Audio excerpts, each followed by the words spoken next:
तर पहा आजच्या लेक्चरमध्ये आपण पाहणार आहे वेक्टरचे PYQ 2025 ते 2020 पर्यंतचे वेक्टर सर्वात महत्त्वाचा असलेला हा टॉपिक. ठीक आहे.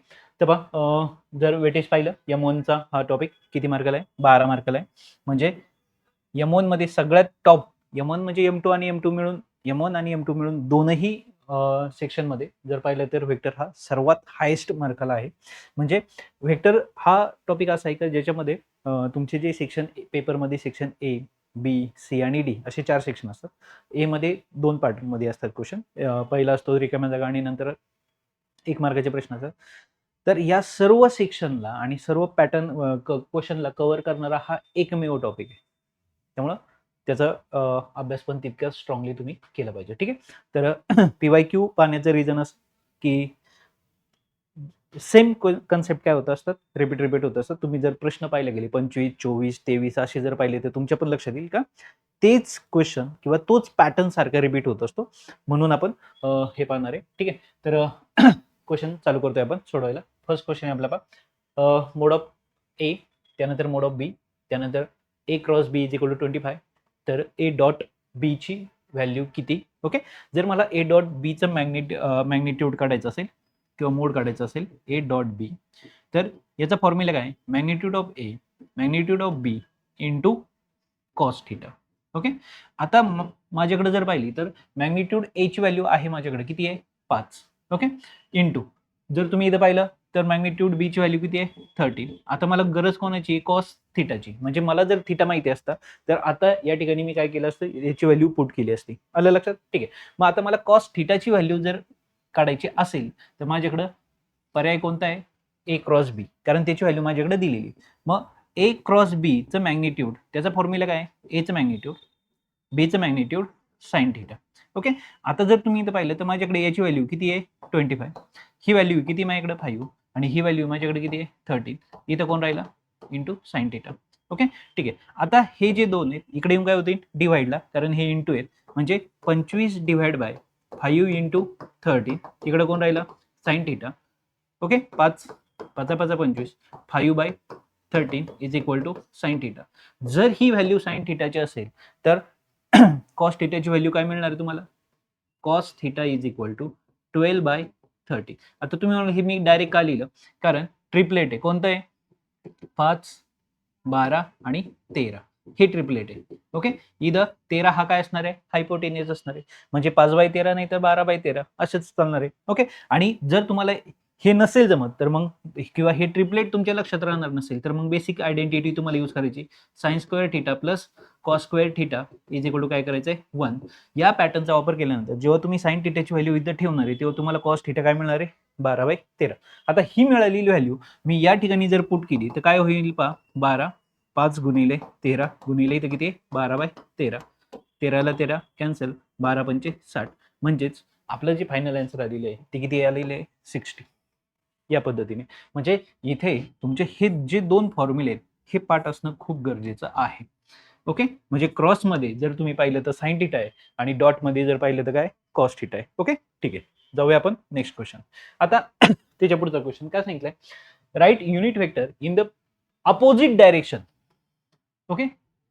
युनिट वेक्टर हा जो एक वेक्टर दिलाय याचं युनिट तुम्हाला लिहायचंय. युनिट जर मला लिहायचं असेल कोणत्याही वेक्टरचं जर मला युनिट लिहायचं असेल तर काय करणार आहे मी?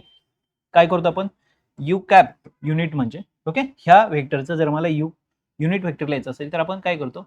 त्याच बारला त्याच्या मॅग्निट्यूडनी काय करतो? डिव्हाइड करतो. ओके. मग आता माझ्याकडे यू बार कोण आहे?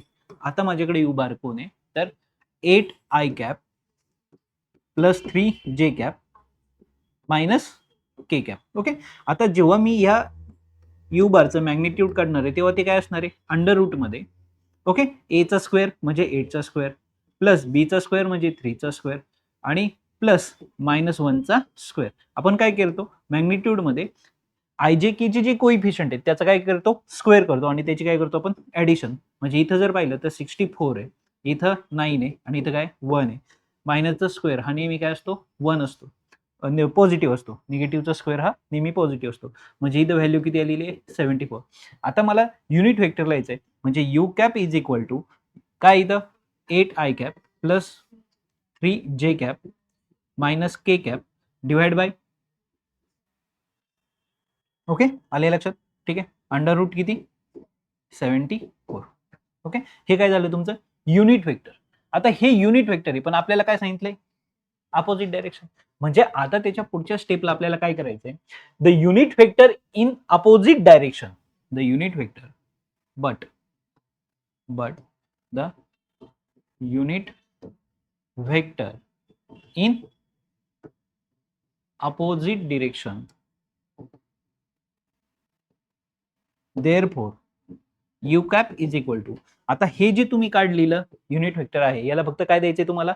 मायनसचं साइन द्यायचंय. ओके, म्हणजेच काय होणार आहे? Minus 8i cap plus 3 sorry minus sign दिल्यानंतर तुम्ही असंही एक मायनसचं साइन देऊ शकता, ब्रॅकेट मायनस साइन बाहेरच ठेवलं पहा. ओके, म्हणजे आतमध्ये काही चेंज करायची गरज पडणार नाही. 3j cap minus K cap upon under root किती? 74. हे झालं तुमचं फायनल आन्सर. मग आता इथून पुढे तुम्ही अजून असाही बदल करू शकता. हा 74 प्रत्येकाला सेपरेट देणं, ओके, आणि हे मायनस साइन आतमध्ये टाकणं. ओके, तर या पॅटर्ननी तुम्ही काय करू शकता? अपोजिट डिरेक्शनने जाणाऱ्या युनिट वेक्टर काय करू शकता? फाइंड आउट करू शकता. म्हणजे इथे जर पाहिलं तर तुम्हाला रिकामी जागा विचारली गेलेली आहे. ओके, म्हणजे 2 मार्काचा प्रश्न इथे विचारला गेलाय, आणि इथं जर पाहिलं तर हा तुमचा 1 मार्काचा प्रश्न विचारला गेलाय. म्हणजे सेक्शन ए मध्ये तुम्हाला किती प्रश्न विचारले गेले? 2 प्रश्न, आणि टोटल मार्क किती कंप्लीट झाले तुमचे? 3 मार्क कंप्लीट झाले. आता आलोय आपण त्याच्या पुढच्या क्वेश्चनला. A line make angle the measure 45 degree 60 degree with the opposite direction, sorry positive direction of the y and z axis respectively. Find the angle made by line with the positive direction x axis. Okay, म्हणजे तुमचा जो vector आहे तो x axis सोबत, y axis सोबत आणि z axis सोबत वेगवेगळे अँगल क्रिएट करतो. ओके, त्यापैकी आपल्याला y आणि z चे अँगल क्रिएट करून दिलेले आहे, म्हणजे जे क्रिएट होतात ते अँगल दिलेले आहेत. आता आपल्याला काढायचा आहे कोणता? एक्स ऍक्सिस सोबतचा. ओके, मग आता तो जर काढायचा असेल, आता तो अँगल कोणता आहे हे आपल्याला माहित नाही, बरोबर आहे. मग आता इथं जर कोणताही वेक्टर जर तीनही ऍक्सिस सोबत जर अँगल क्रिएट करत असेल तर त्यावेळेस आपण काय घेतो? Cos. Cos alpha, cos beta, cos gamma, त्यालाच आपण काय म्हणतो? Direction cosine. ओके, ठीक आहे.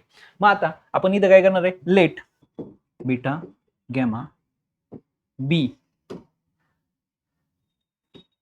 अल्फा बीटा गॅमा बी, काय म्हणू शकतो? Let alpha beta gamma be angle made by line with काय? Positive direction of x, y and z axis. Okay, therefore अल्फाची व्हॅल्यू आपल्याकडे आहे का? नाही. अल्फा कोणासोबत क्रिएट करतोय? एक्स ऍक्सिस सोबत. बीटा कोणासोबत आहे? वाय. आणि आर कोणासोबत आहे? झेड ऍक्सिस सोबत. मग आता आपल्याला जे दिले ते वाय आणि झेड चे दिलेत. देअरफॉर गिवन इन्फॉर्मेशन काय इथं? Beta is equal to 45 degree आणि gamma is equal to 60 degree. Okay, आणि आपल्याला काढायचं आहे कोण? अल्फा आपल्याला काढायचं आहे. Okay, alpha is equal to आपण क्वेश्चन मार्क दिले इथं. मग आता त्याच्यानंतर त्याच्या पुढची स्टेप काय लिहिणार आहे आपण? वी नो दॅट, आपल्याला माहिती आहे आयडेंटिटी कोणती? Cos square alpha plus cos square beta plus cos square gamma is equal to 1. We know that. Okay, ठीक आहे. मग आता आलो आपण इथं. आता याची व्हॅल्यू आपल्याला माहित नाही. कॉस स्क्वेअर अल्फा तसंच प्लस इथं कॉस स्क्वेअर, इथं कोण येणार आहे? 45 डिग्री. त्यानंतर इथं कोण येणार आहे? Cos square 60 degree is equal to 1. म्हणजेच इथं काय म्हणू शकता तुम्ही? Cos square alpha plus cos 45 ब्रॅकेटचा स्क्वेअर प्लस कॉस 60 ब्रॅकेटचा स्क्वेअर इज इक्वल टू काय? 1. म्हणजे इथं काय होणार आहे? Cos square alpha plus cos 45 चा स्क्वेअर. आता कॉस 45 ची व्हॅल्यू किती आहे? 1/√2 ब्रॅकेटचा काय झाला? स्क्वेअर. कॉस 60 ची व्हॅल्यू किती आहे? 1/2 ब्रॅकेटचा स्क्वेअर इज इक्वल टू काय झालं? 1. ओके, म्हणजे आता त्याच्या पुढे काय येणार आहे?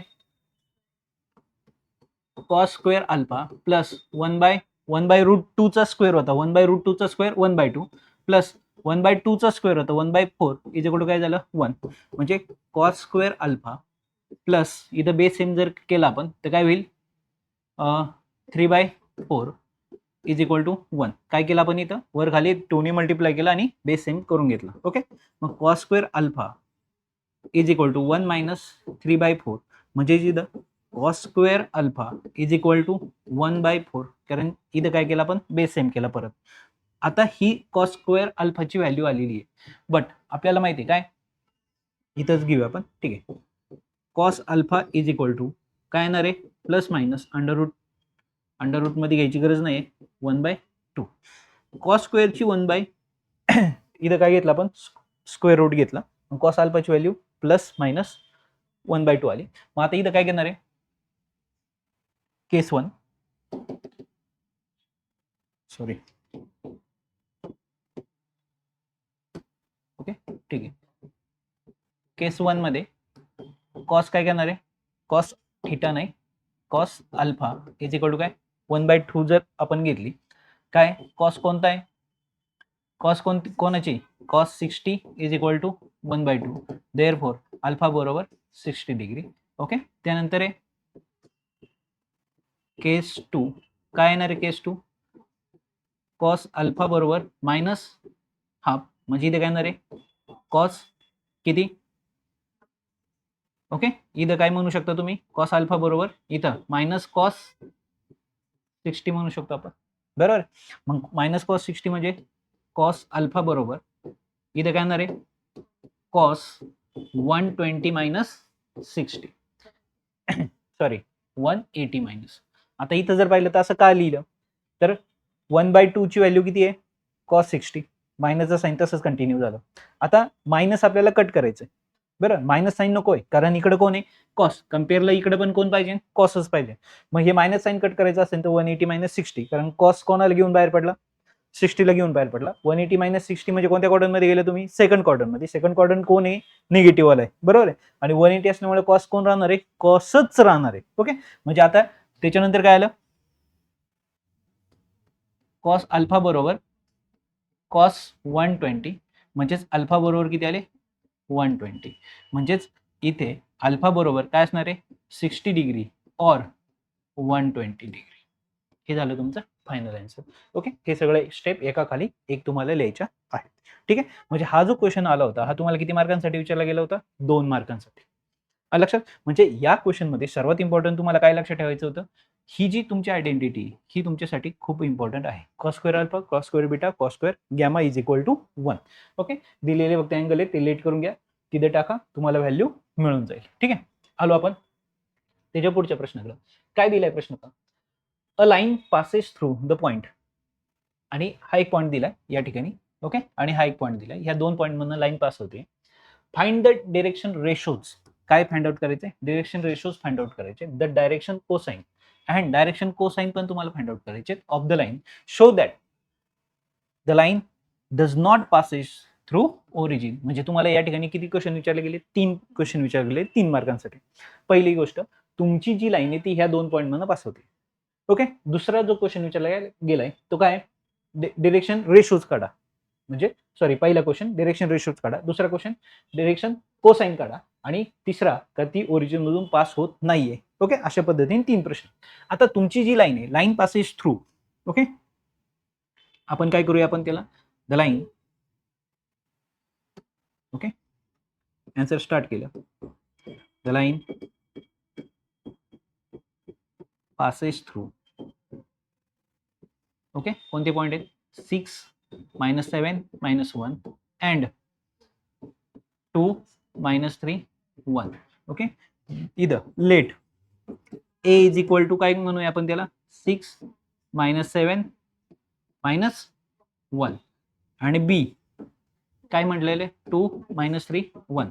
आता हे दे देअरफॉर हा काय झाला ए ए पॉइंट दिला ए पॉइंटचे कोऑर्डिनेटिव्ह म्हणजे आता त्याचा vector okay position vector A bar काय झाला 6 i cap -7 j cap -1 k cap, पण आपण त्याला आपण फक्त काय म्हणणार आहे -k कॅप. आलं लक्षात.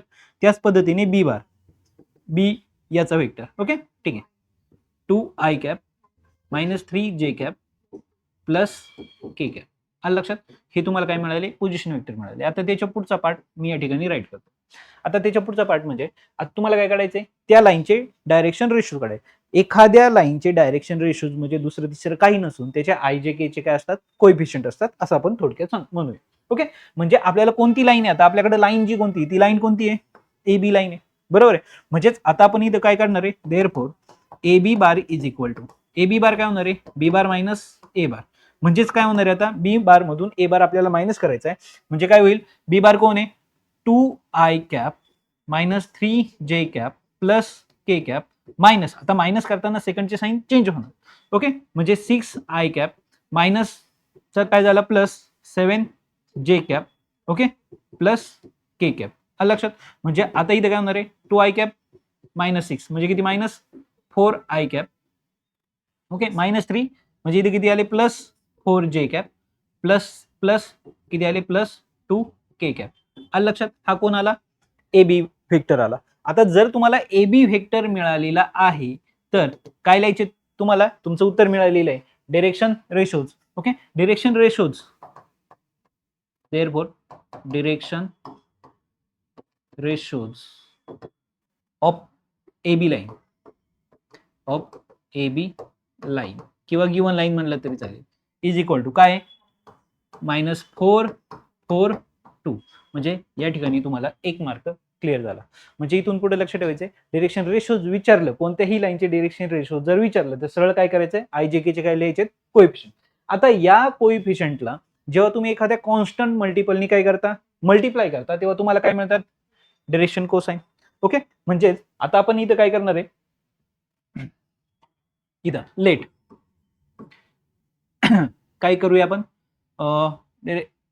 Late the direction ratio cosine of A B line B काय होतील सांगा, काय मिळाले होते, -4,4,2. याला आपण काय केलं, के नी मल्टिप्लाय केलं. आलं लक्षात. एका कॉन्स्टंटने आपण काय केलं, मल्टिप्लाय केलं आणि हे काय म्हणले आपण, त्याचे डायरेक्शन काय म्हणले, कोसाइन. अजून आपल्याला ते मिळालेले नाहीत. ओके ठीक आहे. आपण फक्त काय केलं, जेव्हा तुम्ही डायरेक्शन रेशोजला कोणत्या तरी एका कॉन्स्टंट मल्टिपलनी मल्टिप्लाय करता तेव्हा ते डायरेक्शन रेशो कशात कन्वर्ट होतात, डायरेक्शन कोसाइन मध्ये कन्वर्ट होतात. आणि देअरफॉर मग तुम्ही आयडेंटिटी वापरू शकता, काय, -4k चा स्क्वेअर प्लस 4k चा स्क्वेअर प्लस 2k चा स्क्वेअर इज इक्वल टू 1, जी की आताच आपण आयडेंटिटी वापरलेली आहे. कोणती, cos square alpha plus cos square beta plus cos square gamma is equal to 1. Same identity. Okay कारण आता हे कोण आहे, डायरेक्शन कोसाइन, आणि ते सुद्धा कोण होते, डायरेक्शन कोसाइन. ओके तिथं आपण कशावरनं गेलो होतो, अँगलवरनं गेलो होतो. इथं कशावरनं आलोय, रेशोजवरनं आलोय. ओके ठीक आहे. मग आता इथं काय झाले, 16k square plus 16k square plus 4k square is equal to 1. Okay म्हणजे आता इथं किती झाले, 16 2 32 4 36, k चा स्क्वेअर इज इक्वल टू काय, 1. मग 36 ला तिकडे पाठवले, k square is equal to 1/36 म्हणजे k इज इक्वल टू 1/6, पण साइन कोणते येणार, प्लस मायनस. ओके आणि म्हणून तिथे सुद्धा 2 केसेस झाले होते. आता इथं सुद्धा काय होणार आहे, 2 केस होणार आहे. केस नंबर 1 काय सांगणार आहे आपण, k ची व्हॅल्यू आपण काय घेणार, 1/6. ओके आणि केस नंबर 2 इथं k ची व्हॅल्यू काय घेणार आहे आपण, -1/6. जर k ची व्हॅल्यू 1/6 आहे, देअरफॉर डायरेक्शन कोसाइन,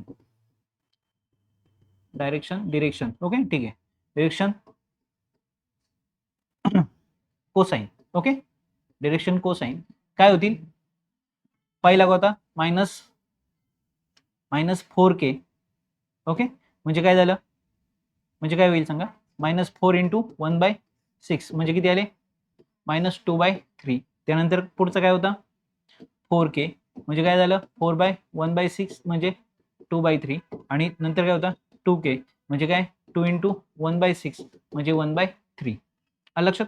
ठीक आहे. म्हणजे हे काय झाले तुमचे डायरेक्शन, याच पद्धतीने तुम्हाला इथं काढायचे. आले लक्षात. सिंपल मध्ये तुम्ही काढू शकता.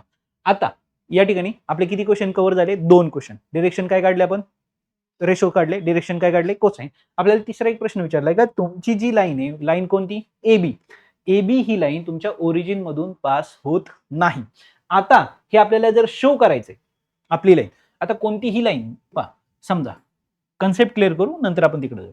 समजा ही लाईन ओरिजिन मधून पास आउट होते. आता हा तुमचा ओरिजिन आहे. ओरिजिनचे कोऑर्डिनेट काय असतात? 0,0,0 IJK च्या फॉर्मॅटमध्ये. ओके ठीक आहे. आता इथं लाईन ए बी, इथं पॉईंट ए आणि इथं काय पॉईंट बी आणि इथं पॉईंट कोणता आहे? ओ. जर हे तीनही पॉईंट एका लाईन मध्ये जर असतील तर कोलिनिअरिटी काय सांगते का AO हा जो व्हेक्टर आहे आणि AB हा जो व्हेक्टर आहे यांचे काय म्हणतो आपण त्याला IJK थोडक्यात. ओके तर ते कशात असतात? रेशो मध्ये असतात. रेशो आर इन प्रपोर्शन, म्हणजे ते काय असतात? प्रपोर्शन मध्ये असतात. ओके ठीक आहे, त्याचे कोएफिशियंट. मग आता इथं जर पाहिलं तर मग आपण तिसऱ्या क्वेश्चन कडे आलो. आता OA बार म्हणजे थोडक्यात काय? ए बार, कारण ओ चे कोऑर्डिनेट काय? 0 0 0, म्हणजे राहिला कोण? ए. ओके मग ए बार तुम्हाला कोण दिलेला आहे? ए बार जर तुम्हाला आठवत असेल तर ए बार कोण आहे? बघा आता तुमचा हा कोण आहे? ए बार. 6 - 7 - 1 हा तुमचा कोण आहे? A bar. ओके ठीक आहे, म्हणजे A bar is equal to 6 I cap -7 J cap, okay -K cap. आता ए बी बार काय मिळालेलं आहे तुम्हाला? -4 I cap +4 J cap +2 K cap. आता जर तुम्ही इथं पाहिलं, ओके काय डिरेक्शन रेशोज आहे का प्रोपोर्शन मध्ये? डिरेक्शन रेशोज प्रोपोर्शन मध्ये आहे का? ओके म्हणजे इथं काय घेणार तुम्ही? 6 - 6/-4 इज इक्वल टू काय मिळालं तुम्हाला?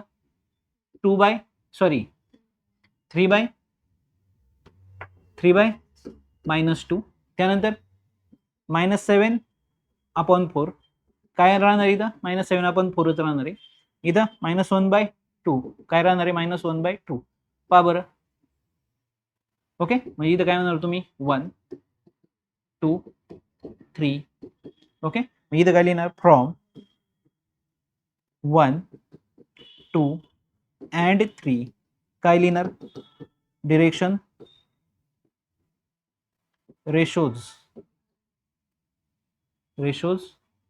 R not in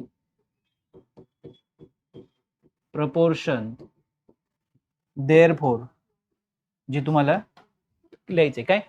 line A B does not passes through origin, ही लाईन तुम्हाला या ठिकाणी लिहायची आहे. आलं लक्षात? तर या पद्धतीने आपण या ठिकाणी किती क्वेश्चन कव्हर केले? 3 क्वेश्चन कव्हर केलेले आहेत. ठीक आहे, आलो आपण नेक्स्ट क्वेश्चन. ठीक आहे, पुन्हा एकदा फक्त थोडक्यात पाहूया. आपल्याला काय दिलं होतं? 2 पॉईंट दिले होते. ह्या 2 पॉईंट मधून एक लाईन पास होत होती. त्यामध्ये आपल्याला काय सांगितलं? पहिल्यांदा काय सांगितलं होतं आपल्याला? डिरेक्शन रेशोज काढा, नंतर कोसाइन काढा आणि नंतर ती लाईन ओरिजिन मधून पास होत नाही असं आपल्याला विचारलं होतं. आता 2 पॉईंट दिले, मग आपण काय केलं? पहिल्याला ए बार, दुसऱ्याला बी बार म्हटलं. मग बी बार मधून ए बार मायनस केल्यामुळे आपल्याला ए बी बार मिळाला. ए बी बार हा ए बी लाईन काढली, हा वेक्टर काढला, त्याच्या IJK म्हणजे डायरेक्शन रेशो झाले. त्याला एका कॉन्स्टंट मल्टिपलनी काय केलं? मल्टिप्लाय केलं. ते मल्टिप्लाय केल्यानंतर जे काय मिळाले ते काय मिळाले तुम्हाला? डिरेक्शन कोसाइन मिळाले. ते कोसाइन म्हणजेच A² B², थोडक्यात okay square, alpha square, beta square, gamma square या टाईपमध्ये 1. मग तिथं तुम्हाला कोण मिळाला? के मिळाला. के आपण पुन्हा रिसबस्टिट्यूट केला ह्याच व्हॅल्यूमध्ये, त्यामुळे आपल्याला इथं काय मिळाले? डिरेक्शन कोसाइन मिळाले. आणि तिसरा जो प्रश्न होता त्यातलाच, का ती लाईन ओरिजिन मधून पास होते का नाही ते फक्त तुम्ही पहा. ही लाईन जर ओरिजिन मधून पास होते तर OA चा डायरेक्शन कोसाइन आणि AB चे डायरेक्शन कोसाइन डायरेक्शन रेशोज हे काय पाहिजे? प्रपोर्शन मध्ये पाहिजे. इथं ए बार आपण लिहून घेतला. ओके ए बार याला आपण असंही म्हणू शकतो काय? OA bar. Okay OA bar is equal to A bar. हे याचे डायरेक्शन रेशोज आपण काढून घेतले. ते प्रोपोर्शन मध्ये आहे का नाही ते आपल्याला लगेच समजलं. म्हणजे आपण इथे काय लिहिणार आहे? Direction ratios are not in proportion, therefore line given line does not passes through origin. Okay आले लक्षात? तर या पद्धतीने आपण हा क्वेश्चन या ठिकाणी सॉल्व्ह केला होता. आता त्याच्या पुढे जर पाहिलं तर काय सांगितलंय? Let A and B non collinear vector. A bar आणि बी बार हे काय? Non collinear. कोलिनियर म्हणजे एका सरळ लाईन मध्ये ते नाहीये, दोन वेगवेगळे vector. Okay if R bar is a coplanar with A and B bar, जर आर बार त्या दोन्ही व्हेक्टर सोबत काय? कोप्लॅनर आहे. ओके म्हणजे थोडक्यात हा काय दिला तुम्हाला? ए बार दिला. दुसरा काय दिला तुम्हाला? बी बार दिला. ओके आणि आर बार ह्या दोन्ही बार सोबत काय दिलेलं आहे तुम्हाला? ओके कोप्लॅनर सांगितलंय, म्हणजे एकाच प्लेनवर. तर show that there exist unique scalar T1 and T2 such that. तर R bar is equal to T1चा ए बारला T1 ने मल्टिप्लाय केलं आणि बी बारला T2 ने मल्टिप्लाय केलं, म्हणजे स्केलर मल्टिपल, याचा स्केलर मल्टिपल, याचा scalar multiple is equal to कोण आला? आर बार आला. ओके, हे आपल्याला काय करायचे, त्यांनी आधी काय सांगितले हे प्रूव्ह करा. आणि हे प्रूव्ह करून झाल्यानंतर for R bar is equal to hi, A bar is equal to A, B bar is equal to A, तर T1 आणि T2 च्या व्हॅल्यू ही फाइंड आउट करा. म्हणजे या ठिकाणी 2 प्रश्न विचारले, 25चाच क्वेश्चन आहे. म्हणजे एक 2 मार्काला, नंतर 1 मार्काला, नंतर 2 मार्काला, नंतर परत 3 मार्काला, आणि आता हा किती मार्काला आहे? 4 मार्काला. म्हणजे प्रत्येक सेक्शन मध्ये तुम्ही या क्वेश्चनला पाहाल. आले लक्षात? ठीक आहे. मग आता जर तुम्ही इथं पाहिलं काय क्वेश्चन दिलाय, पहिलं काय करायचे तुम्हाला? प्रूव्ह दॅट करायचे. आता पहिलं जर तुम्हाला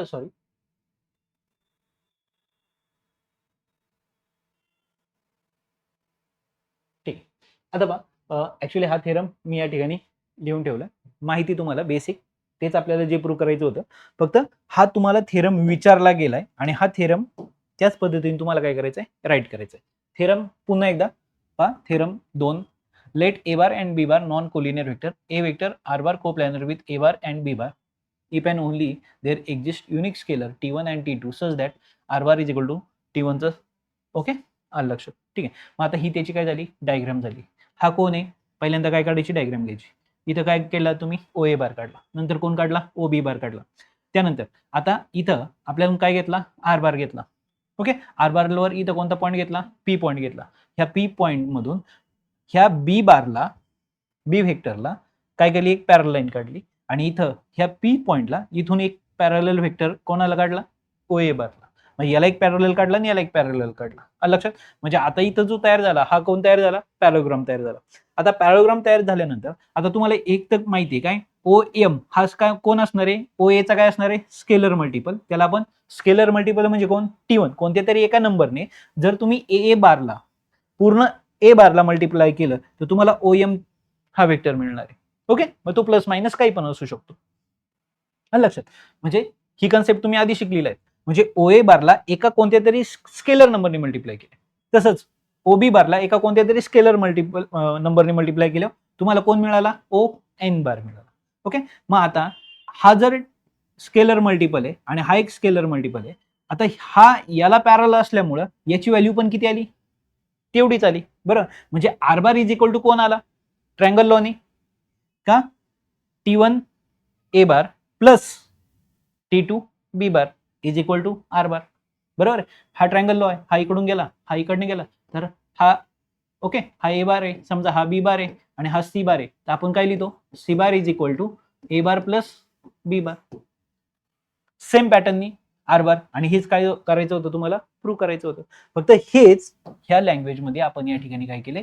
लिहून काढलेलं आहे. म्हणजे कसं? फक्त आता ते एकदा पाहूया. Suppose R bar coplanar with A bar and B bar show that the exist unique scalar T1 and T2 such that, हे तुम्हाला काय करायचे? प्रूव्ह करायचे. मग लेट इथून तुम्ही काय केलं? प्रूफला तुमच्या सुरुवात झाली. काय? Late A bar B along O A आणि B bar along O B. Okay, given vector R bar with the initial point कोणता आहे त्यांचा? ओ. बेसिक तुम्ही डायग्रामचं वर्णन करताय. Let O P bar is equal to कोण आहे? R bar. Draw a line parallel to O B, O A meet M and parallel to O A and meet O B in N. म्हणजे थोडक्यात काय केलं तुम्ही? PM parallel कोणाला काढली? O N ला. ओके, आणि एन पी कोणाला पॅरलल काढली? O M. झालं? ठीक आहे. किंवा तुम्ही असंही म्हणलं या ठिकाणी पीएम ही पॅरलल कोणाला आहे? ओबी ला, जी एन मध्ये टच करते. ओके, आणि एनपी ही पॅरलल कोणाला आहे? ओ ए बारला, जी एम मध्ये टच करते. आलं लक्षात? ठीक. मग आता या पद्धतीने तुम्ही इथं फक्त काय केलं? एवढ्या पार्ट मध्ये जर तुम्ही पाहिलं तर फक्त डायग्रामचं काय काढलंय तुम्ही? वर्णन केलंय. आता त्याच्यानंतर ओ एन, ओ एन नीट पहा, ओ पासून एन पर्यंत हा कोण आहे? Scalar multiple of B bar. आणि ओ एम हा कोण आहे? Scalar multiple of A bar. Okay, T1 and T2 कोण आहेत? रिअल नंबर आहेत. कोणी? ते प्लस मायनस फ्रॅक्शन काही पण असू शकतं. ओके, ठीक आहे. आता ट्रायंगल लॉ किंवा पॅराग्रामला कोणत्या एका लॉचा वापर केला तर तुम्हाला हे मिळणार आहे. झालं. ओके, म्हणजे इथपर्यंत आपण काय केलं? प्रूव्ह केलं. आता आपल्याला त्याचा युनिकनेस प्रूव्ह करायचा. युनिकनेस म्हणजे नक्की काय? तर T1 आणि T2च्या व्हॅल्यू बदलणार नाही, ते फिक्स असतं. जर असं तयार होत असेल तर T1 आणि T2 हे वेगळे नसतात. वेगळे म्हणजे T1 आणि T2च्या व्हॅल्यू काय असतात, फिक्स असतात, ते चेंज नाही होत. मग आता याला काय म्हणायचं, युनिकनेस थोडक्यात. मग आता युनिक म्हणजे काय, एकच. ओके, ठीक आहे. मग आता तो ठरवण्यासाठी तुम्ही काय करणार आहे पहा, त्याच्या पुढचा पार्ट काय केलं आपण पहा. सपोज युनिकनेस आपण प्रूव्ह करतोय, सपोज तिथं सोडून द्यायचा, हे इथपर्यंत काय केलं तुम्ही इथपर्यंत काय केलेलं आहे, प्रूव्ह केलेलं आहे. ओके, ठीक आहे. आता आपण पुढच्या पार्टकडे आलो. Suppose vector R bar is equal to काय, T1 A bar T2 B bar. Okay, also written as, त्याला तुम्ही असंही म्हणू शकता. म्हणजे आता T1 ला तुम्ही काय म्हणलेत, S1 आणि T2 ला काय म्हणले तुम्ही, S2. ठीक आहे. सबट्रॅक्ट 2 फ्रॉम 1, हे 2 1 मधून काय केलं, मायनस केलं. आर बारला आर बार काय झाला, कॅन्सल, त्यामुळे 0 आला. इथं काय झालं, T2 मधून T1 काय झाला, मायनस A बार, आणि हा याच्यातून S2 काय झाला, B बार. ओके, ठीक आहे. But A bar and B bar non collinear, हे आणि काय B बार हे non collinear vector by corollary first theorem. म्हणजे याचा अर्थ काय झाला, इकडे एक व्हेक्टर आहे ना ज्याचे A बार आणि B बार कोण येतात आता, 0 0, बरोबर. म्हणजे याचा अर्थ याची व्हॅल्यू आणि याची व्हॅल्यू काय आली, 0 आली. कारण इकडचा वेक्टर कोण झालेला आहे आता, 0 झालाय. जर इकडचं 0 आहे तर याची व्हॅल्यू पण काय असली पाहिजे, 0, आणि याची पण व्हॅल्यू काय असली पाहिजे. लक्षात, ठीक आहे. म्हणजेच याचा अर्थ काय झाला, S1 ला तिकडे पाठवला, S2 ला तिकडे पाठवला, म्हणजे T1 हा दुसरा तिसरा काय नाहीये, S1 म्हणजे दुसरा तिसरा काय नाही, T1. त्याच पद्धतीने म्हणजे यांची व्हॅल्यू वेगळी नाहीये, ती काय सेमच राहणार आहे. देअरफॉर युनिकनेस झालं. म्हणजे या ठिकाणी तुमचा एक थेरम जो तुम्हाला विचारला गेला तो आपण या ठिकाणी फक्त काय केलेला आहे, प्रूव्ह केलाय. आता याच्यामध्ये आपल्याला अजून एक प्रश्न विचारला होता, तो कोणता, T1 आणि T2च्या काय काढा, व्हॅल्यूज काढा. जर त्यांनी आर बार दिलाय, A बार दिलाय आणि B बार दिलाय आणि तुम्हाला T1 T2 विचारलाय, तर तो कसं काढणार आहे. आता आपण आलो आपल्या पुन्हा दुसऱ्या क्वेश्चनकडे. ओके, तो दुसरा क्वेश्चन काय सांगितलाय का, आर बार काय घेणार सांगा, R bar is equal to T1 A bar plus T2 B bar. लक्षात. मग R bar is equal to काय सांगितलंय, 2i cap plus 7j cap plus 9k cap is equal to T1 तसाच. आता ब्रॅकेटमध्ये A बार काय आहे, A bar i cap plus 2j cap. Okay, bracket complete, plus T2 B bar कोण आहे, j cap plus 3k cap. लक्षात, ठीक आहे. मग आता इथं काय झालं, 2i cap plus 7j cap plus 9k cap is equal to, आता T1 मल्टिप्लायला निघाला, बरोबर. मग T1 ने कोणाला मल्टिप्लाय केलं, T1 i cap plus 2T1 j cap plus T2 j cap plus 3T2 k cap. मग आता आपण इथं काय करू, i इथं आहे का दुसरा कोणी नाही, म्हणजे काय झालं, इथं T1 i कॅप प्लस जे वाले आहेत का, आहेत.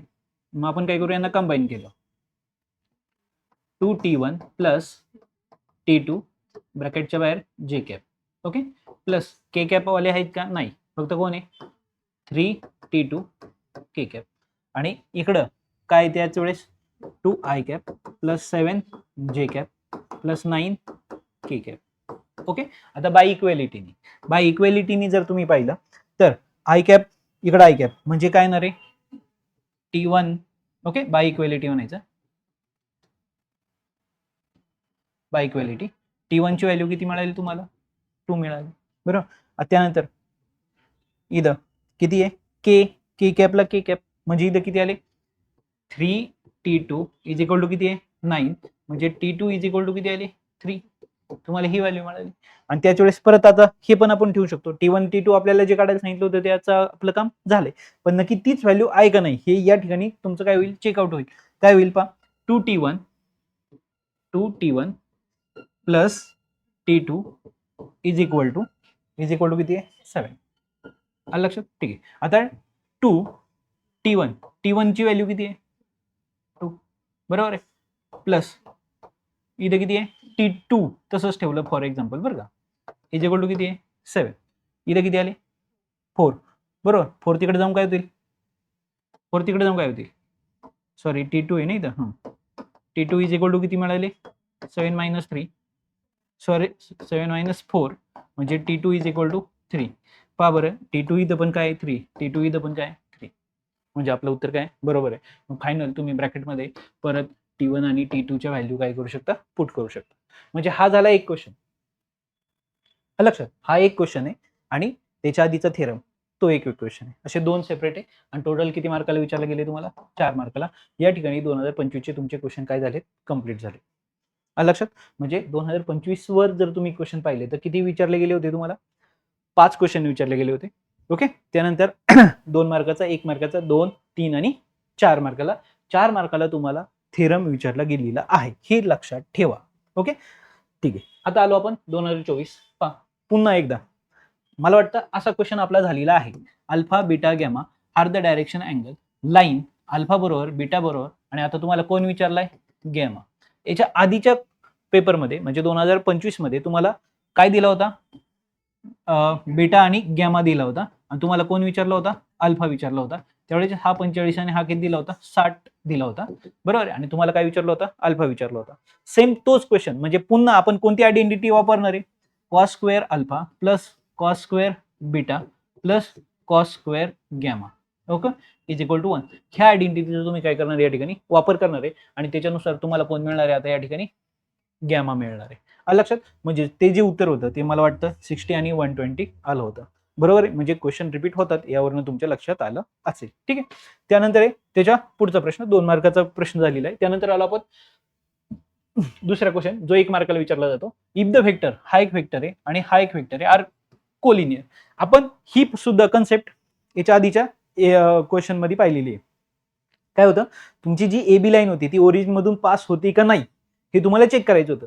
मग ओरिजिन मधून पास होते का नाही हे चेक कधी आपण चेक करतो, का दिलेले दोनही वेक्टरचा डायरेक्शन कोसाइन हे काय पाहिजे, प्रपोर्शन मध्ये पाहिजे. काय पाहिजे, हे प्रपोर्शन मध्ये.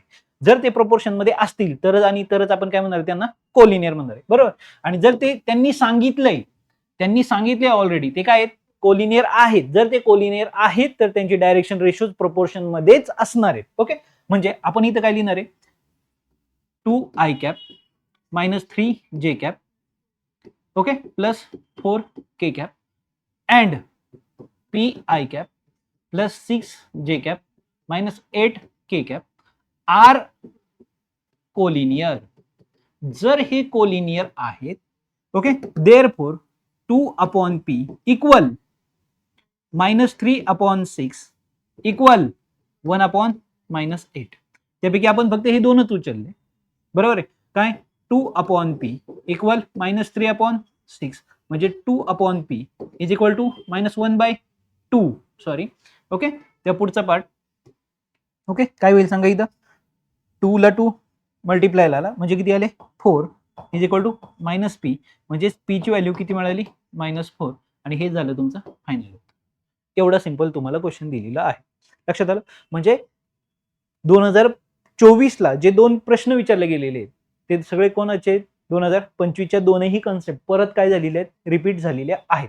आले लक्षात, ठीक आहे. त्यानंतर आलो आपण त्याच्या पुढच्या क्वेश्चनकडे. A bar B bar C bar are the position vectors. हे जर पोझिशन वेक्टर आहे, the point A B and C are respectively and 5a bar minus 3b bar minus 2c bar is equal to 0, then find the ratio in which point C divide the line segment BA. तर point C हा BA ला कशा पद्धतीने काय करतो, divide करतो, असं आपल्याला विचारलं. आता जर तुम्ही इथं पाहिलं तर AB असं दिलेलं आहे, बरोबर. मायनस काय दिलेलं आहे, C इज इक्वल टू काय दिले आहे तुम्हाला, 0, बरोबर. म्हणजे हा जो प्रश्न विचारला गेला आहे हा कोणत्या पॉइंटवर विचारला गेला आहे, सेक्शन फॉर्म्युला. ओके, सेक्शन फॉर्म्युलामध्ये AB ही लाईन सी पॉइंट एकतर इंटरनल डिवाइड करतो नाहीतर एक्सटर्नल डिवाइड करतो. मग आता त्यापैकी इथं नक्की कोणता आहे आणि रेशो कोणता आहे हे आपल्याला इथं विचारलं गेलं. किती मार्काला विचारलं गेलेलं आहे आपल्याला, हे 2 मार्काला विचारलं गेलं आहे, ठीक आहे. मग आता इथं पहा, आन्सर स्टार्ट केलं तुम्ही, 5a bar minus 3b bar minus 2c bar is equal to काय लिहिलं, 0. म्हणजे तुम्ही याला असंही म्हणू शकता काय, या 2c ला मायनस तिकडे जर तुम्ही पाठवलं तर काय होणार आहे, 5a bar minus 3b bar is equal to 2c bar. आता हे मी फक्त सरळ लिहून घेतलं कारण मला c बार इकडे पाहिजे, ab बार तिकडे पाहिजे, म्हणून मी इथं काय केलं, 2c bar is equal to 5a bar minus 3b bar. आता हा 2 इकडं इंटू आहे तो डिवाइडला पाठवून दिला तर c bar is equal to 5a bar minus 3b bar. बरोबर. अपॉन किती आले 2. 2 म्हणजेच त्याला मी दोन पार्टमध्ये डिवाइड करू शकतो. 5 मायनस 3 म्हणजेच काय तर 2 येतं. म्हणजे c bar is equal to 5a bar minus 3b bar upon 5 minus 2. Sorry 5 minus 3 झालं. जर तुम्ही इथं पाहिलं तर R bar is equal to काय होतं, जर तुम्हाला आठवत असेल तर section formula R bar is equal to M B bar ना plus N A bar upon M plus N. हा जो पॅटर्न तुम्ही पाहताय हा सेक्शन फॉर्म्युला इंटरनल डिव्हिजनचा. म्हणजे आर बार ए आणि बी ला इंटरनल काय करतोय डिवाइड करतोय. दोघांमध्ये साइन कोणतं आहे प्लसचं. जेव्हा मायनसचं साइन होतं तेव्हा आपण काय म्हणतो त्याला एक्सटर्नल डिव्हिजन. आणि एम आणि एन हे काय त्याचे रेशो आहेत. ओके. म्हणजे या ठिकाणी आपलं फायनल उत्तर आपल्याला मिळालेलं आहे. काय लिहिणार आहे तुम्ही पॉइंट सी. काय लिहिणार आहे point C. Okay. Divide the line segment B A. divide the line segment BA in BA externally in ratio 5 has 3. आलं लक्षात. तर तो काय करतो 5 has 3 मध्ये काय करतोय त्याला डिवाइड करतोय आणि सर्वात महत्त्वाचं म्हणजे एक्सटर्नली डिवाइड करतोय. आलं लक्षात. ठीक आहे. म्हणजे सेक्शन फॉर्म्युल्यावर तुम्हाला या ठिकाणी प्रश्न विचारला गेलेला आहे जो 25 ला विचारला गेलेला नाहीये, जो फक्त कशाला विचारला गेलाय ते 24 ला. ओके. ठीक आहे. आलो आपण त्याच्या पुढच्या प्रश्नाकडे. काय दिलाय प्रश्न पहा. प्रूव्ह दॅट द व्हेक्टर मेथडचा वापर करून the angle subtended on semi circle is right angle. एका सर्कल मध्ये जर तुम्ही काय केला अँगल सबस्टेंड केला तर व्हेक्टर मेथडने तुम्हाला तो काय प्रूव्ह करायचा आहे. हे एक सर्कल आहे बरोबर आहे. आणि या सर्कल मध्ये तुम्ही काय घेतलं एक अँगल घेतला. सॉरी ओके सेंटरला घेऊ. ठीक आहे. Angle subtend in semi circle बरोबर आहे. ठीक आहे. सेमी सर्कल म्हणून आपण या टाइप मध्ये दाखवू. म्हणजे अर्धवर्तुळामध्ये जेव्हा एखादा अँगल सबस्टेंड होतो तेव्हा त्या अँगलला आपण काय म्हणतो राईट अँगल म्हणतो. ओके. सर्कलचं सेंटर आहे ओ. इथं एक सबस्टेंड झालाय तो. ओके. ठीक आहे. आपण इथे एक लाईन जॉईन केली. ओके. आता आपल्याकडे 3 वेक्टर आहेत. हा एक आणि हा एक. ए बी हा काय म्हणूया आपण याला डायमीटर आहे. हा पॉईंट सी. आता पॉईंट सी ला आपल्याला काय दाखवायचंय 90 डिग्री दाखवायचंय बरोबर. हा वेक्टर इकडे गेलेला आहे आणि हा वेक्टर इकडे आलेला आहे. ओके. ठीक. मग आता आपल्याला सुरुवातीला काय करायचंय डायग्रामचं काय करायचंय वर्णन. पहिल्यांदा डायग्रामचं वर्णन करताना आपण काय लिहिणार आहे circle with centre O. Okay. Circle with centre O with diameter A B. Okay. किंवा सर्कल विथ सेंटर ओ. त्यानंतर खाली लिहिलं आपण A B is the diameter of circle. त्यानंतर पॉइंट सी ऑन सर्कल. झालं. हे डायग्रामचं काय केलं आपण वर्णन केलं. ओके. ठीक आहे. आता आपल्याकडे 3 वेक्टर आहेत. कोणते कोणते 3 वेक्टर आहेत बरोबर आहे. ओ B bar O A bar आणि O C bar. O A bar okay. त्यानंतर equal O B bar equal O C bar is equal to R बरोबर. आता हे जे व्हेक्टर आहेत यांची काय केली आपण ह्याला काय म्हणणार आहे आपण मॅग्निट्यूड. ही काय असणार आहे रेडियस असणार. काय डाऊट इथपर्यंत. ठीक आहे. त्यानंतर हा जो आहे ओ ए बार म्हणजेच त्याला काय म्हणू शकतो आपण ए बार. ओके. लेट ओ बी बार याला काय म्हणू शकतो आपण, बी बार. बट काय, A bar is equal to, A bar इकडे चाललाय, बी बार इकडे चाललाय, पण दोनची मॅग्निट्यूड काय सेम आहे. जर दोनची मॅग्निट्यूड सेम आहे तर हा काय झाला त्याचा negative vector. Okay, opposite vector झाला. ठीक आहे, आता हे आपण काय केलं, मांडून घेतलं.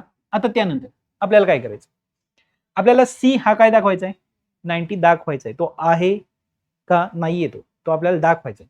बरोबर, मग आपण काय करणार आहे, एसी आणि बीसी यांचं डॉट काढणार आहे. का, कारण आपण पाहिलंय ए डॉट बी बार असं याची व्हॅल्यू काय असेल, 0 जर असेल, ए बार डॉट बी बार याची व्हॅल्यू जर 0 असेल तर आपण काय लिहितो, ए बार परपेंडिक्युलर टू बी बार. मग आता आपल्याला काय करायचंय, एसी बार डॉट काय लिहिणार आहे आपण, BC bar is equal to, आता इक्वल टूच्या मटेरियल मी फक्त खाली लिहितोय, AC bar dot B C bar, याचा अर्थ काय होणार आहे, C bar minus A bar dot C bar minus B bar. Okay, is equal to C bar minus A bar dot C bar plus A bar. आता हा जो बदल झाला, मायनस बी वेक्टरला आपण काय म्हणतोय, ए मायनस बी वेक्टरला आपण ए बार म्हणतोय. ओके, ठीक आहे, म्हणजेच या ठिकाणी काय झालं, ए मायनस बी ए प्लस बी म्हणजे काय झालं, सी बार मॅग्निट्यूड बरोबर मायनस ए बारचं मॅग्निट्यूडचं स्क्वेअर. मग आता मॅग्निट्यूडचं माहिती आहे दोघांचं किती आपल्याला, आर. ओके, सी बार म्हणजे ओ सी बार बरोबर, त्यानंतर ओ ए बार म्हणजे ए बार. आलं लक्षात, ठीक आहे. म्हणजे आता इथं काय झालं, R square minus R square is equal to काय आलं, 0. आणि देअरफॉर काय लिहिलं तुम्ही इथं, A C bar dot B C bar is equal to काय 0. आणि देअरफॉर फायनल उत्तर काय लिहिणार तुम्ही, A C perpendicular B C बरोबर आहे. आणि मग खाली तुम्ही लिहिणार आहे काय, therefore angle subtended on a semi circle is right angle. आलं लक्षात. तर ही झाली त्याची डायग्राम, हे वर्णन, हे वेक्टर, त्या पद्धतीने तुम्ही डॉट काढलेला आहे. आलं लक्षात, ठीक आहे. म्हणजे हा सुद्धा तुम्हाला काय विचारला गेला होता, थेरम. म्हणजे 2025 ला सुद्धा तुम्हाला एक थेरम विचारला गेलं, 2024 ला सुद्धा तुम्हाला एक थेरम विचारला गेलेला आहे. म्हणजे व्हेक्टर मधून थेरम तुम्हाला विचारला जातो, हे डोक्यात ठेवायचे तुम्ही. ठीक आहे, त्यानंतर आपण त्याच्या पुढच्या प्रश्नाकडे, find the volume of parallel pipe whose vertices are A B C आणि डी. ओके, हे 4 पॉइंट आहेत, हे 4 पॉइंट पॅरलल पाईपचे. आणि तुम्हाला काय सांगितलंय त्याचा, काय करा, व्हॉल्यूम काढा. जर पॅरलल पाईपचा मला व्हॉल्यूम काढायचं असेल तर व्हॉल्यूम ऑफ काय, parallelepiped is equal to काय, त्याचा व्हॉल्यूमचं, okay, A B bar A C bar A D bar. हे याचाच अर्थ काय होतो, हे इथं घेतलंय मी फक्त. काय करायचंय तुम्हाला, डिटर्मिनंट तयार करायचं. डिटर्मिनंट पहिल्यांदा कोणाचे वेक्टर आहेत, आय जे के कोणाचे, ए बी बारचे, नंतर ए सी बारचे आणि नंतर ए बी ए डी बारचे. आता तुमच्याकडे कोण कोण दिले त्यांनी, आन्सर स्टार्ट झालं. ए हा मिळाला तुम्हाला, त्यानंतर बी हा एक वेक्टर दिला, सी हा एक वेक्टर दिला आणि डी हा एक वेक्टर दिला. हे वेक्टर मिळाल्यानंतर तुम्ही काय लिहिणार आहे, देअरफॉर ए बार त्याच्या पुढे लिहून घेतला, त्यानंतर बी बार त्याच्या पुढे लिहून घेतला, देअरफॉर सी बार त्याच्या पुढे लिहून घेतला आणि इथं काय लिहिलं तुम्ही, डी बार इथं लिहून घेतला. ओके, ठीक आहे. फक्त हे लिहिण्याच्या आधी तुम्हाला एक वाक्य इथं मेन्शन करायचं, काय, A bar B bar C bar and D bar are the position vector of point A B C D. लक्षात, म्हणजे इथं काय लिहिलं तुम्ही, काय, A bar B bar C bar D bar are काय लिहिलं तुम्ही, पोझिशन वेक्टर्स ऑफ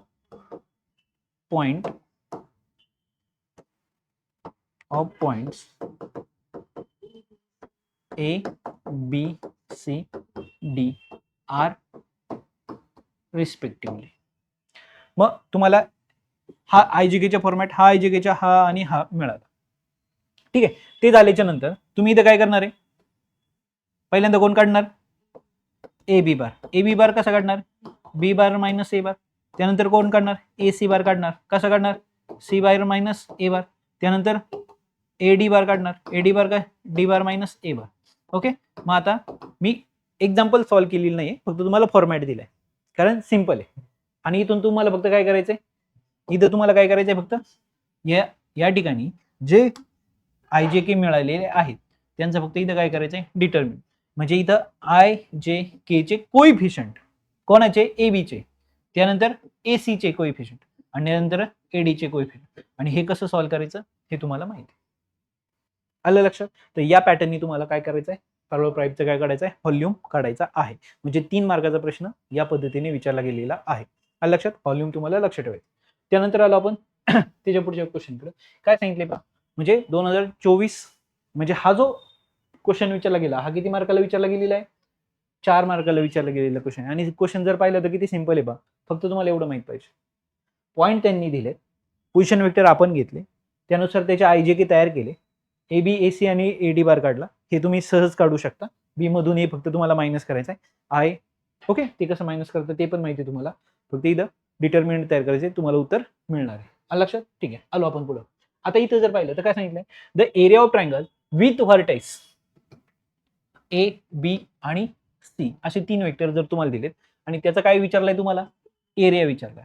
आता तुम्ही पहा, एरिया ऑफ ट्रायंगलचा फॉर्म्युला काय, 1/2 magnitude of A B bar cross A C bar, हा त्याचा एरियाचा फॉर्म्युला. याचा अर्थ तुम्हाला कोड माहित पाहिजे, ए पॉइंट माहित पाहिजे, बी पॉइंट माहित पाहिजे आणि सी पॉइंट माहित पाहिजे. जर ए बी सी हे 3 पॉइंट कळले तर तुम्हाला काय काढायचंय, ए बी बार काढून घ्यायचा. ए बी बार कसा काढणार आहे माहिती आहे तुम्हाला, बरोबर आहे, बी बार मायनस ए बार. त्यानंतर ए सी बार काढून घ्यायचा आहे, तो कसा काढायचा आहे ते पण माहिती आहे तुम्हाला, C bar minus A bar. हे काढून झाल्यानंतर तुम्हाला काय काढायचंय, क्रॉस ए बी, काय करायचंय, A B cross A C. हे काढत असताना तुम्हाला काय करायचंय, डिटर्मिनंट तयार करायचंय. इथं काय लिहायचंय, पहिला रो आय जे आणि के हा फिक्स आहे. मग इथं कोण लिहायचंय, आय जे के चे कोइफिशियंट कोणाचे, ए बी चे. ओके, त्यानंतर इथं कोणाचे कोइफिशियंट आहे, ए सी चे. आणि हे कोइफिशियंट इथं भरल्यानंतर बरोबर आहे, जे काही उत्तर येईल तो तुम्हाला काय मिळणार आहे, परत काहीतरी थोडक्यात आपण लिहूया, A I cap plus B J cap plus C K cap. इथं पण काय मिळणार तुम्हाला, व्हेक्टरच मिळणार. लक्षात? म्हणजे हे 3 त्यांनीच दिलेत. याला ए बी आणि ए सी व्हेक्टर तुम्हाला काढून घ्यायचे, बरोबर. हे काढून झाल्याच्या नंतर क्रॉस करायचंय, क्रॉस करताना डिटर्मिनंट तयार करायचं, डिटर्मिनंट करताना आय जे के. इथं तुम्हाला काय मिळतं, व्हेक्टरच मिळतं. आणि ह्या व्हेक्टरचं तुम्हाला काय घ्यायचंय, मॅग्निट्यूड. आता मॅग्निट्यूड कसं घेणार आहे, A B cross A C, याचं काय घ्यायचंय तुम्हाला, मॅग्निट्यूड. मॅग्निट्यूड घेत असताना आपण काय लिहितो, ए स्क्वेअर प्लस बी स्क्वेअर प्लस सी स्क्वेअर, याचे कोएफिशियंटचा स्क्वेअर. म्हणजे इथं तुम्हाला काय मिळणार आहे, नंबर मिळणार आहे. तो मिळालेला नंबर फक्त तुम्हाला काय करायचं, या फॉर्म्युल्यामध्ये पुट करायचं. झालं तुमचं उत्तर. लक्षात? मी तुम्हाला पॅटर्न दिलाय, कशा पॅटर्ननी तुम्हाला जायचं उत्तरपर्यंत तुम्ही पोहोचा. लक्षात? या पॅटर्न पैकी कोणतं तरी उत्तर असणार. लक्षात आलंय? कारण आता हा इथं रिकाम्या जागेला विचारलाय, हाच प्रश्न फिरून 1 मार्क किंवा 2 मार्काला विचारला जाऊ शकतो. Find the area of triangle. त्यावेळेस तुम्हाला या पॅटर्नचा वापर करायचा. म्हणजे आधी हा पार्ट, नंतर हा पार्ट, हा पार्ट आणि शेवटी हा पार्ट. इथं काय लिहायचंय तुम्हाला, area of triangle is equal to. Okay, पण हा उत्तराचा तुमचा शेवटचा पार्ट. आले लक्षात? समजलंय? ठीक आहे, सॉल्व्ह कराल. जाऊया आपण पुढच्या क्वेश्चन. आपण इथं आलो. आता काय करायचंय, find the value of C. C ची तुम्हाला व्हॅल्यू फाइंड आउट करायची आणि सीला सीनी यू बारला मल्टिप्लाय करून त्याचा जो मॅग्निट्यूड तुम्ही काढला त्याचं उत्तर 3 त्यांनी दिलंय आणि पुढे कोण दिलेलं आहे तुम्हाला, यू बार दिलेला आहे. ओके, ठीक आहे. म्हणजे हा किती मार्काचा क्वेश्चन विचारला गेलाय, 1 मार्काचा क्वेश्चन. लक्षात? म्हणजे काय दिले तुम्हाला, U bar is equal to काय दिलाय, U bar I cap plus 2 J cap plus 3 K cap. आता याला यू बारला कशाने मल्टिप्लाय केलंय, सी ने. म्हणजे यू बारला मी इथं जर सी ने मल्टिप्लाय केलं तर काय मिळेल इथं सांगा मला, C I cap plus 2c जे कॅप प्लस 3c के कॅप. ओके, ठीक आहे. मग आता इथं हे मिळालं. आता मला इथं काय करायचंय, त्याचं मॅग्निट्यूड घ्यायचंय. म्हणजे याचा अर्थ मॅग्निट्यूड अंडर रूट मध्ये आयचा कोएफिशियंट सी चा स्क्वेअर, जेचा कोएफिशियंट 2c ब्रॅकेटचा स्क्वेअर प्लस इथं 3c ब्रॅकेटचा स्क्वेअर. म्हणजे इथं काय झालं, आता अंडर रूट मध्ये c square plus 4c square plus 9c square, म्हणजे इथं काय आलं अंडर रूट मध्ये 9 4 13 आणि इथे किती आले 14c स्क्वेअर. ओके, बट याचं मॅग्निट्यूडची व्हॅल्यू आपल्याला त्यांनी दिलेली आहे, ती व्हॅल्यू किती आहे 3. याचा अर्थ काय झाला 3 is equal to under root 14c square. आता मला याचं स्क्वेअर करायचं आहे, म्हणजे स्क्वेअरिंग काय लिहिणार आपण बोथ साइड. जर मी स्क्वेअर केला बोथ साइडचा, इकडे काय आलं 9 आणि तिकडे काय आलं 14c स्क्वेअर, म्हणजे इथं काय झालं 14 डिवाइडला आले 9/14 is equal to c square, म्हणजे c square is equal to काय लिहिणार तुम्ही 9/14. जेव्हा तुम्ही स्क्वेअर रूट घेणार आहे c काय 3 upon under root 14 sign plus minus, ही झाली तुमची c ची व्हॅल्यू. आले लक्षात? तर अशा पद्धतीने तुम्हाला प्रश्न जो विचारला गेलाय, किती मार्काचा आहे हा 1 मार्काचा प्रश्न आहे. ओके, म्हणजे रिकामी जागा झाली 1 मार्क झाला. आता आपण पुढे आलो 2 मार्काचा प्रश्न. मला वाटतं असा प्रश्न पुन्हा याच्या आधी विचारला गेलेला आहे, बरोबर. पण तिथं जर तुम्ही पाहिलं तर इथं कोणता सिम्बॉल होता मायनसचा होता आणि आता इथं कोणता आहे प्लसचा सिम्बॉल आहे. आलं लक्षात? म्हणजे सेम प्रश्न तुम्हाला दिलाय, सेम म्हणजे 23 आणि 24 चा प्रश्न सेम. म्हणजे काही प्रश्न जे 24 ला होते ते 25 ला रिपीट झाले, जे 23 ला होते ते 24 ला रिपीट झाले. म्हणजे याचा अर्थ तुमच्या लक्षात येत असेल हा पॅटर्न कसा रिपीट होत असतो. ठीक आहे, म्हणजे आता इथे जर पाहिलं तर पुन्हा तोच प्रश्न विचारला की point C divide line segment A B कसा करतो तो, इंटरनली एक्सटर्नली आणि कोणत्या रेशो मध्ये. Okay, in which ratio. Okay, ठीक आहे, फाइंड द रेशो. आता आन्सर स्टार्ट झालं तुमचं. काय करणार तुम्ही 5a bar plus 3b bar minus 8c bar is equal to 0. Minus 8c ला तुम्ही तिकडे टाकलं म्हणजे काय होणार आहे 5a bar plus 3b bar is equal to 8c bar. म्हणजे आता आपण याला सरळ लिहिलं 8c bar is equal to 5a bar plus 3b bar, म्हणजे c bar is equal to 5a bar plus 3b bar divide काय लिहिणार तुम्ही 8. म्हणजे 8 म्हणजे 5 आणि 3 8, बरोबर आहे. म्हणजे c bar is equal to 5a bar plus 3b bar upon 5 plus 3. Okay, म्हणजे रेशो कोणता आहे 5 प्लस 3. फक्त प्लस साइन असल्यामुळे आपण काय म्हणणार याला इंटरनली. आधीच्या प्रश्नामध्ये जर तुम्ही पाहिलं तिथे सुद्धा 5 हॅज 3च होतं, फक्त मायनसचं सिम्बॉल होतं. आता पण 5 हॅज 3च आहे, फक्त प्लसचं सिम्बॉल आहे. ओके, ठीक आहे. म्हणजे इथं काय लिहिणार आहे आता तुम्हाला शेवटचं स्टेटमेंट लिहायचंय. काय लिहायचंय point C divide the line segment A B internally in ratio 5:3. लक्षात? हेच पकडून तुम्हाला फक्त शेवटी काय लिहायचंय 5:3 आणि इथे काय लिहायचंय इंटरनली. आलं लक्षात? ठीक आहे. तर या पद्धतीने तुम्हाला हा प्रश्न या ठिकाणी सोडवायचा. हे वाक्य खूप महत्वाचं आहे, ज्याला 1 मार्क दिला जाणार आहे. ठीक आहे, आलो आपण त्याच्या पुढच्या प्रश्नाला. काय सांगितलंय पहा, डायरेक्शन रेशोज मला वाटतं 2024 ला पण आहे 2025 ला पण आहे आणि आता 23 ला सुद्धा डायरेक्शन रेशो झाले. म्हणजे डायरेक्शन रेशोज हा पॉईंट किती महत्वाचा आहे हे यावरून तुमच्या लक्षात आलं असेल. Find the direction ratios of vector perpendicular okay to lines to the two lines whose direction ratios, एक लाईन आणि ही एक दुसरी लाईन आहे, बरोबर. म्हणजे या दोन लाईनला परपेंडिकुलर असणाऱ्या व्हेक्टरचे डायरेक्शन रेशो. लक्षात आलं? म्हणजे थोडक्यात काय आपण प्रश्न समजून घेऊया. हा एक वेक्टर दिलाय, हा एक वेक्टर दिलाय. हा कोणता आहे ए बार, थोडक्यात हा बी बार, आणि या दोघांनाही परपेंडिकुलर जो वेक्टर आहे, बरोबर आहे, तो जो वेक्टर. आता याला ह्या दोघांनाही परपेंडिकुलर, कोणत्याही दोन वेक्टरला परपेंडिकुलर वेक्टर काढायचा असेल तर तो आपण कसा काढतो ए बार क्रॉस बी बार. जेव्हा ह्या दोघांचा क्रॉस करतो तेव्हा आपल्याला हा वेक्टर मिळतो आणि आपल्याला याचे फक्त काय लिहायचे आय जे के, ज्याला आपण काय म्हणतो नॉर्मल एन बार. लक्षात? ठीक आहे, लाईन एन प्लेन मध्ये दोन वेक्टर. ओके, ठीक आहे. म्हणजे आता हा आपल्याला प्रश्न जर सॉल्व्ह करायचा असेल तर आपण काय करणार आहे लेट काय करणार आहे A bar is equal to -2 I cap plus J cap minus K cap, B bar is equal to -3 I cap -4 J cap plus K cap. Okay, ठीक आहे. त्यानंतर the perpendicular vector of A and B bar, the perpendicular vectors of A and B bar is equal to, त्याच्या पुढे इथं घेतलंय मी काय तो A cross B bar is equal to, पुढं या ठिकाणी मी काय लिहिणार आहे आय जे के. इथं काय लिहायचंय मला -2 1 -1 ओके, -3 -4 1. मग आता इथे तुम्हाला काय मिळणार आहे? व्हेक्टरच मिळणार आहे. कसा? ओके, इथं काय लिहिणार तुम्ही आय, इथं डिटर्मिनंट लिहायचंय, -j इथं डिटर्मिनंट लिहायचंय, प्लस के इथं डिटर्मिनंट लिहायचंय. आता ह्या डिटर्मिनंट मध्ये कोण येणार आहे? 1 -4 -1 1, इथं -2 -3 -1 1, आणि इथं कोण येणार आहे? -2 -3 1 -4. आता इथं हे सॉल्व्ह केल्यानंतर तुम्हाला काय मिळणार आहे? वेक्टर मिळणार आहे, ज्याच्यात कोण असणार आहे? आय जे के असणार आहे. त्या वेक्टरचे कोइफिशियंट आय जे के चे म्हणजेच काय लिहिणार तुम्ही? Direction ratio. म्हणजे शेवटी तुम्हाला इथं जे उत्तर मिळणार आहे त्या उत्तरात फक्त एक लाईन शेवटी काय करायची? तुम्हाला ऍड करायची, आणि ती लाईन कोणती आहे?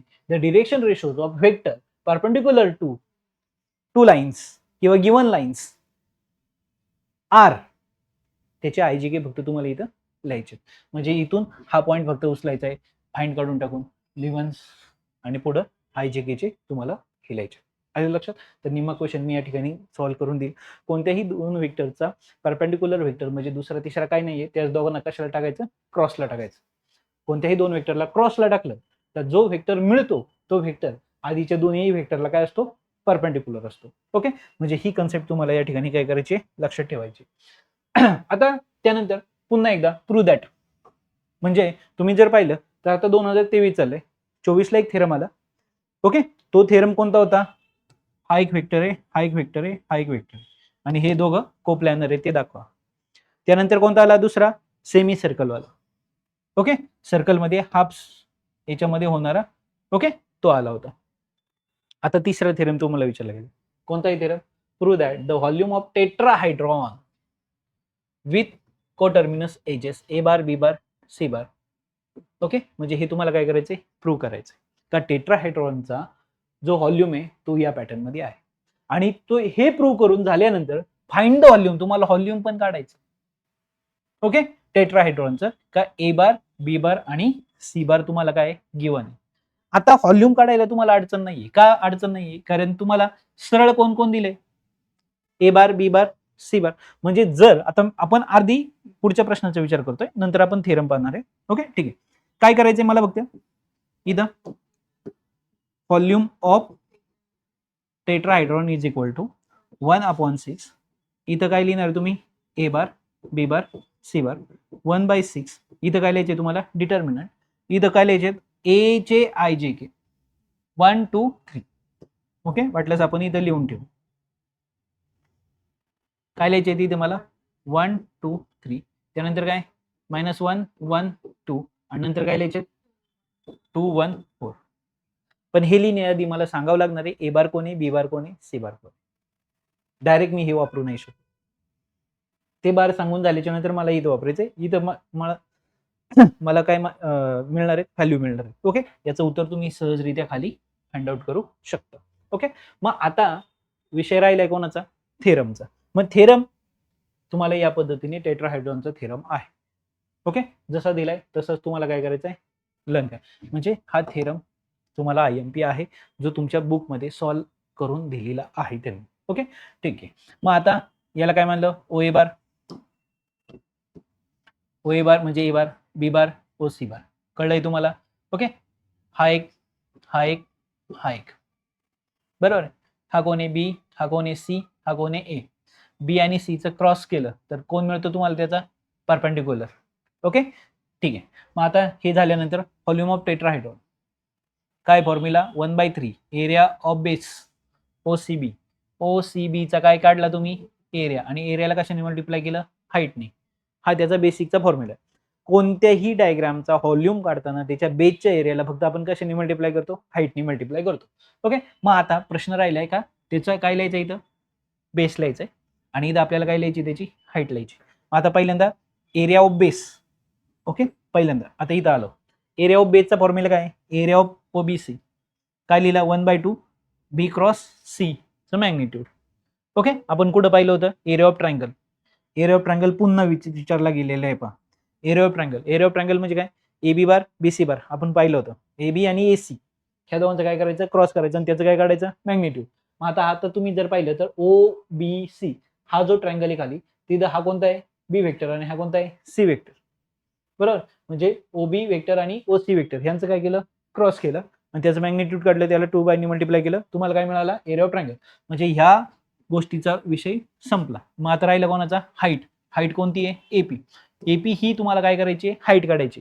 आता एपी जर तुम्ही हाईट पाहिली तर ती जी हाईट आहे स्केलर प्रोजेक्शन सावली कोणाची ए ची कोणावर बी क्रॉस सी वर. ओके, म्हणजे थोडक्यात हा कोण आहे बी क्रॉस सी व्हेक्टर आहे, बरोबर आहे. आता तुम्ही जर पाहिली तर एबी ची सावली कोणावर पडणार आहे एपी वर पडणार आहे, पण जर तुम्ही इथं पाहिलं ती एवढीच असणार आहे. आलं लक्षात, ठीक आहे. म्हणजेच ही सावली कोणावर पडली बी क्रॉस सी वर, खरं तर ती इकडे पडेल, ती पॅरलल असणार आहे त्याला, त्यामुळे तुम्ही त्याला इक्वल म्हणू शकता. आलं लक्षात, ठीक आहे. म्हणजे आता प्रोजेक्शन माहिती तुम्हाला पीचं जर क्यू वर असेल तर काय होतं पी डॉट क्यू आणि ज्याच्यावर सावली पडली तो खाली असतो, बरोबर. मग आता कोणावर सावली पडली बी क्रॉस सी वर, मग ह्या दोनचं काय केलं आपण वरती डॉट घेतलं आणि ज्याच्यावर सावली पडली त्याचं काय खाली घेतलं मॅग्निट्यूड, झालं, ठीक आहे. मग ते आल्यानंतर ते फक्त इथं जॉईंट केलं, एरियाच्या जागी एरिया लिहून घेतला आणि एपीच्या जागी हाईट एपी लिहून घेतली, ते तर प्रोजेक्शन आहे, बरोबर. म्हणजे आता इथं काय झालं ह्या पोर्शनला हा पोर्शन काय झाला कट झाला, 3 दोन्ही किती झाले 6 आणि आता हे डॉटला आले. Okay, b cross c dot a. जेव्हा b cross c dot a होतो त्यालाच काय म्हणतो आपण ट्रिपल प्रोडक्ट. हे झालं त्याचं प्रूफ. लक्षात, म्हणजे थोडक्यात काय एक टेट्राहायड्रॉनची डायग्राम काढा, डायग्राम मस्ट आहे गरजेची थिअरम आहे. Area of triangle, area of ट्रायंगलला कशाने मल्टिप्लाय करायची तुम्हाला हाईटने मल्टिप्लाय करायचं. Area of triangle 1/2 base into height, sorry थोडक्यात बी बार क्रॉस सी बार त्याचं मॅग्निट्यूड आणि इंटू काय करायची हाईट. हाईट काय जी आहे जी तुम्हाला हाईट दिलेली एपी ही काय प्रोजेक्शन कोणावर पडलं बी क्रॉस सी वर आणि ज्याच्यावर सावली पडते ए बार डॉट खाली त्याचं मॅग्निट्यूड क्रॉस करा, झालं उत्तर. आलं लक्षात. तर या पद्धतीने तुम्हाला थेरम प्रूव्ह करायचा आहे आणि थेरम प्रूव्ह झाला का मग काय करायचे तुम्हाला याचं व्हॉल्यूम काढायचं. म्हणजे 2 व्हॉल्यूम तुम्हाला विचारलं गेले, याच्या आधी एकदा व्हॉल्यूम विचारलं गेलंय. कोणाचं व्हॉल्यूम विचारलं गेलं पॅलोपाईपचं. पॅलोपाईपच्या व्हॉल्यूमचा फॉर्म्युला काय होता A B bar A C bar A D bar. Okay, इथं सरळ सरळ आहे पॅलोपाईप आणि टेट्राहायड्रॉन मध्ये तोच पॅटर्न आहे, फक्त 1/6 त्याला जोडलेला आहे. घोटाळा करायचा नाही. पॅरल पाईप मध्ये 1/6 येत नाही, तो कोणात येतो टेट्राहायड्रॉन मध्ये येतो. आले लक्षात, ठीक आहे. आलो आपण त्याच्या पुढे. आता पहा काय सांगितलंय, आता हा question I dot J cross K. आता डॉट मध्ये काय होतं हे तर माहिती तुम्हाला, आय डॉट आय काय होतो 1, बरोबर आहे. पण आय डॉट जे असेल किंवा आय डॉट के असेल ह्या दोघांची व्हॅल्यू काय होते 0. तसं क्रॉस मध्ये जर पाहिलं तर आय क्रॉस आय 0 होतो, पण आय क्रॉस जे 1 होतो आणि जे क्रॉस के पाहत इथं सॉरी आय क्रॉस के जे हा काय होतो के होतो, जे क्रॉस आय मायनस के होतो. हे नीट लक्षात ठेवायचं, लक्षात, ठीक आहे. हे विसरायचं नाही. ओके, ठीक आहे. मग आता इथं जर पाहिलं तर आय, ठीक आहे, आय जे जे के हा सिक्वेन्स लक्षात ठेवा. इथं आय नंतर जे नंतर के हे या पॅटर्न मध्ये फिरत असतो. ह्या दोघांचा क्रॉस हा असतो, ह्या दोघांचा क्रॉस हा असतो, ह्या दोघांचा क्रॉस या पॅटर्न. ओके, उलट फिरलं का फक्त साइन काय होतं मायनसचं होतं. ओके, ठीक आहे. मग आता इथं जर पाहिलं तर आय जे जे के म्हणजे इथं कोण येणार आहे आय. ओके, इथं कोण येणार आहे आय. ह्या दोघांचं डॉट काय सांगतो 1, म्हणजे याचे उत्तर किती आलं 1. जे डॉट के आय, के नंतर आय नंतर कोण येणार इथं जे, परत इथं जे झाला म्हणजे परत याचं उत्तर काय आलं 1. के डॉटला जे आय जे कोण येणार इथं के येणार, परत याचं उत्तर काय आलं 1. तिघांची काय ऍडिशन म्हणजे उत्तर किती आलं 3. ओके, सिंपल क्वेश्चन तुम्हाला या ठिकाणी 22 ला विचारला गेलेला आहे. त्यानंतर आलो आपण परत त्याच्या पुढच्या क्वेश्चनकडे. आता इथं जर पाहिलं तर पहा, A bar, B bar and C bar are the vertex of triangle and G is a centroid. हा कोण आहे त्याचा centroid. Then find the value of M P Q R vector method. तर व्हेक्टर मेथडनी एम पी क्यू आर ची काय काढायची तुम्हाला व्हॅल्यू फाइंड आउट. तुम्ही जर याच्या आधी पाहिलं तर तुम्हाला सेक्शन फॉर्म्युल्यावर प्रश्न विचारला गेलेला आहे. हा पण सेक्शन फॉर्म्युलाचा एक सब पार्ट आहे. ओके, कोणता आहे सेंट्रॉइड. ओके, मग पहिल्यांदा काय लिहिणार तुम्ही ए, त्यानंतर कोण आहे बी, त्यानंतर कोण आहे सी, बरोबर आहे, आणि त्यानंतर कोण आहे जी. त्यानंतर हे झाल्यानंतर काय करायचंय A B C G are the position vector of A B C and G. Okay, respectively. Therefore A bar कळला, बी बार कळला, सी बार कळला, जी बार कळला. हे त्यांनी दिलेत. त्याच्यामध्ये कुठं पी आहे, कुठं क्यू, कुठं पी, हे असे राहणार शिल्लक. इथं आर आहे. ओके, ठीक आहे. आता हे आल्याच्या नंतर काय करायचंय तुम्हाला ऑफ एम. एम कुठं दिलाय का नाही दिला. एम नाहीये तर एम नसेल, नाहीतर मग इथं कुठेतरी असेल. ठीक आहे, प्रश्न म्हणजे कन्सेप्ट फक्त समजून घ्या. ओके, ठीक आहे. छोटीशी प्रिंटिंग मिस्टेक होऊ शकते. इथं ए बी सी आणि जी बार दिले, यांचे हे पोझिशन व्हेक्टर आहेत, हे मानून घ्यायचे नेहमी. त्यानंतर हे कोणाच्या फॉर्मॅटमध्ये आले आयजेकेच्या फॉर्मॅट, आणि आपल्याला डायरेक्ट लिहायचंय काय सेंट्रॉइड. काय centroid G bar. G bar is equal to A bar plus B bar plus c bar upon 3. बस झालं वेक्टर. मग जी बार कुठे आहे तो इथं लिहा. म्हणजे जी बार कोणाच्या फॉर्मॅटमध्ये आला आयजेकेच्या फॉर्मॅटमध्ये आला. इथं 3 व्हेक्टरची काय होणार आहे ऍडिशन होणार आहे. मग तिघांचे आय, तिघांचे जे, तिघांचे के डिवाइड बाय 3, आणि सगळ्यांना इथं. आता इथं पण कोण आला आयजेके, इथं पण कोण आला आयजेके, ज्यांचा बेस सगळ्यांचा कोण असणार आहे 3 3 3 असणार आहे. बाय इक्वेलिटीने आयच्या कोइफिशियंटला आय घ्यायचा, जेच्या कोइफिशियंटला जे घ्यायचा, आणि केच्या कोइफिशियंटला के घ्यायचा. तुम्हाला पीक्यूआरच्या व्हॅल्यू काय मिळणार आहे मिळून जाते. आले लक्षात, समजले. सिंपलचा क्वेश्चन विचारला गेलेला आहे, पण अतिशय महत्वाचा आहे. ठीक आहे, त्यानंतर आलो आपण पुढे. मला वाटतं हा काय तुमचा थेरम, सिंपल थेरम तुम्हाला दिलेला आहे. A bar B B bar. Okay, any point on space, हा काय दिलाय तुम्हाला R bar. Point the line segment A B divide internally ratio. म्हणजे जर तुम्ही पाहिलं तर सेक्शन फॉर्म्युल्यावर तुम्हाला पुन्हा प्रश्न विचारला गेला, बरोबर. म्हणजे सलग 3 वर्ष सेक्शन फॉर्म्युल्यावर प्रश्न विचारला गेलेला आहेच. ओके, ठीक आहे. देन प्रूव्ह दॅट, हे तुम्हाला सिंपल प्रूव्ह करायचंय. आणि जर हे तुम्हाला प्रूव्ह करायचंय इथं r bar is equal to इथं, ठीक आहे, एम आणि एन. थोडक्यात काय ही जी डायग्राम या टाईपमध्ये आहे, इथं ए इथं बी आहे, याला काय म्हणणार आपण ए बार. इथं कोण आहे बी बार. इथं मध्ये एक पॉईंट सी घेतला, त्याला आपण काय म्हणूया आर बार थोडक्यात. ओके, इथं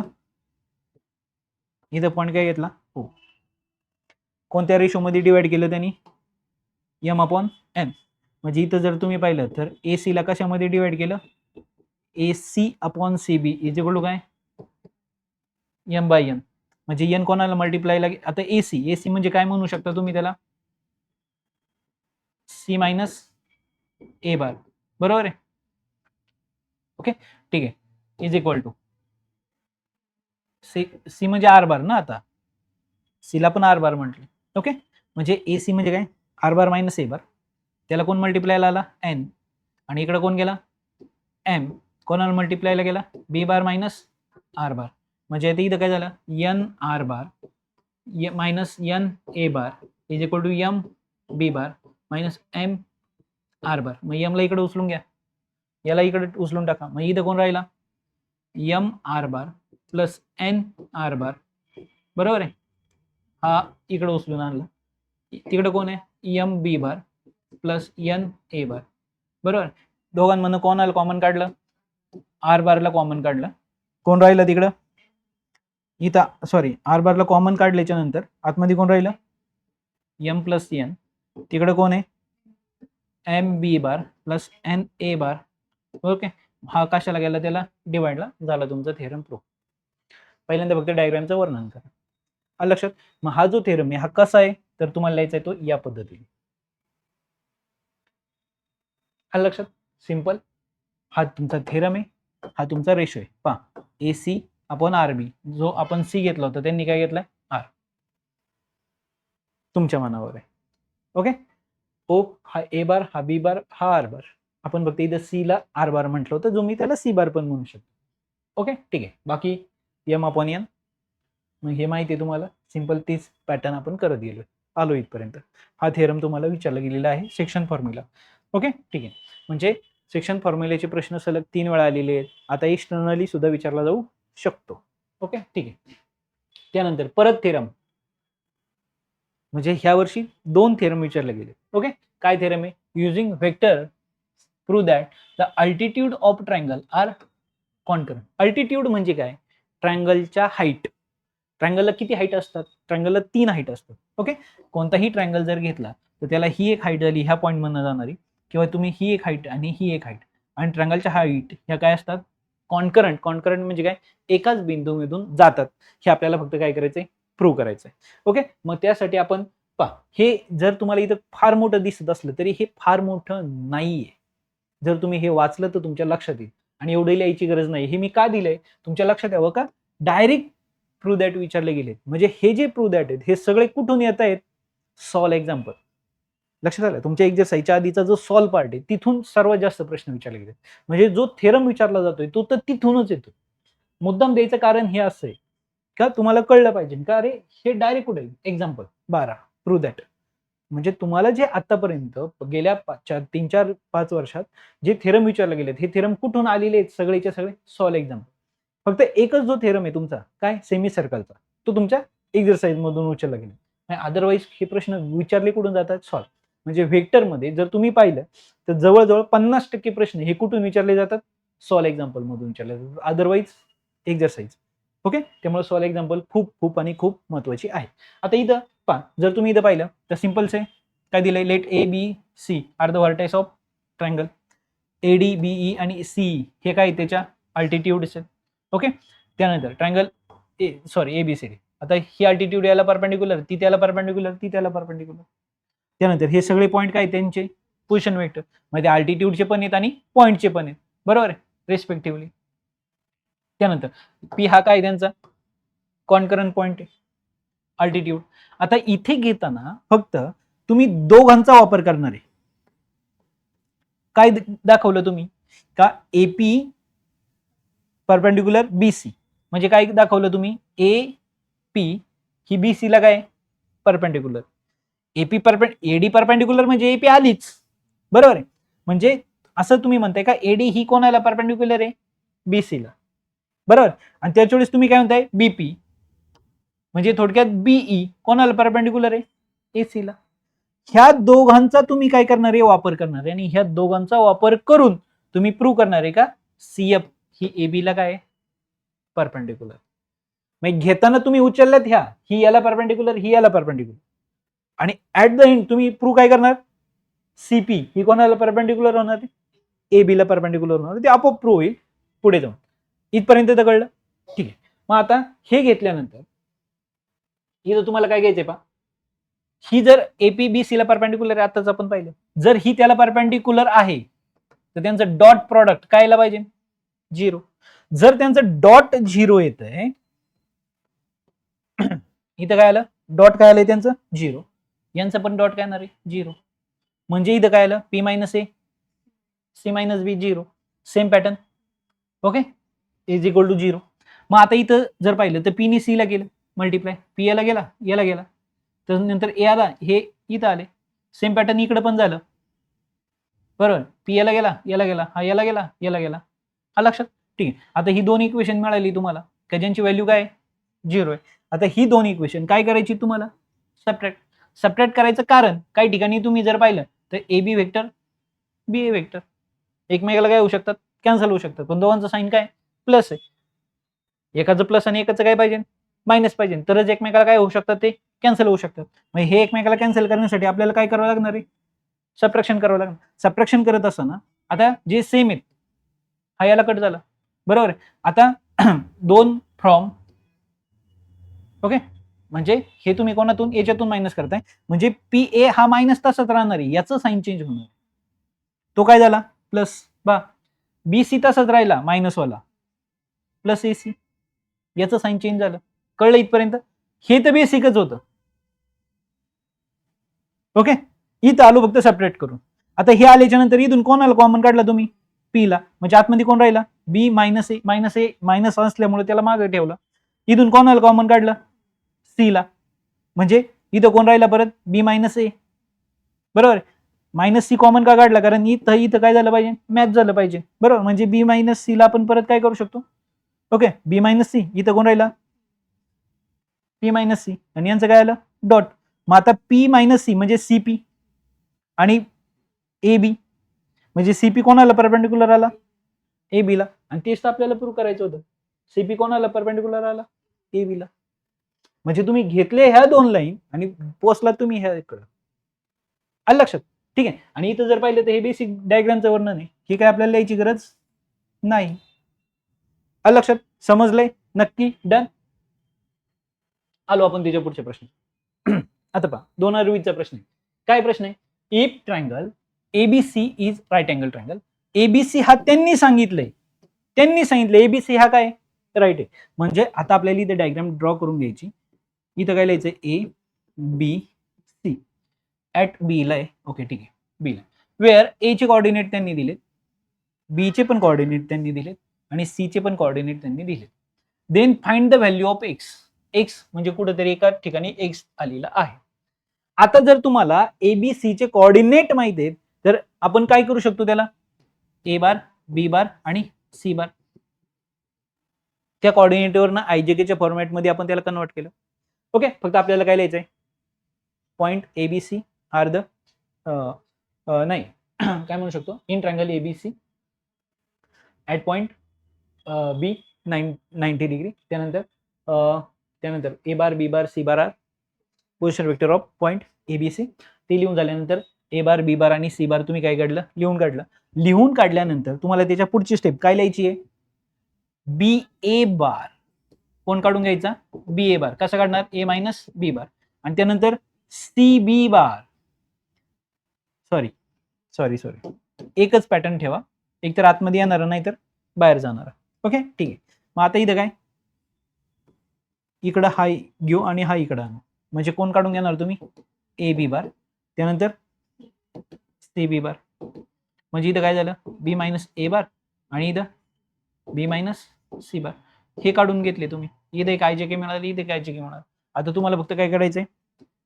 डॉट AB बार डॉट CB बार.